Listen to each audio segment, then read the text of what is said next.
કારણ કે મને યાદ છે અમે લોકોએ આજ તકની અંદર એવા ઘણા બધા સ્ટિંગ ઓપરેશનો કર્યા છે, એવા ઘણી બધી વસ્તુ કરી છે કે જે આજે પણ એ સુપ્રીમ કોર્ટના એવિડન્સ તરીકે એને કેરી કરવામાં આવે છે. પણ અત્યારે કયા પત્રકારની સ્ટોરી મને યાદ નથી. એ પત્રકાર પોતાને યાદ નહીં હોય કે એને છેલ્લે કઈ સારી એવી ઇન્વેસ્ટિગેટિવ સ્ટોરી કરી હતી. બસ કોકે ઇન્ફો આપી, પોલીસ રિપોર્ટિંગ કરતા હોય, ક્રાઇમ રિપોર્ટિંગ કરતા હોય એટલે પોલીસે 4 લાઈન કીધી, એ 4 લાઈનની આજુબાજુ રમ્યા કરશે. પણ એવું નથી કે ભાઈ હું પોતે ત્યાં જઈને શોધું.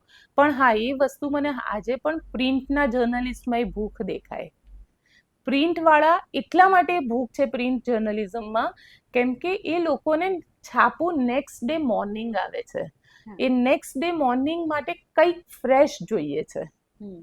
એટલે આજે પણ પ્રિન્ટવાળા છે ને એ કંઈક શોધવા જશે કે ના, એ ફિલ્ડ પર એ જગ્યાએ જશે, એ જગ્યાએ જઈને 4 લોકોને પૂછશે તો કંઈક નવું નીકળશે. બાકી ટેલિવિઝન જર્નલિઝમ તો મરી પરવાડ્યું છે.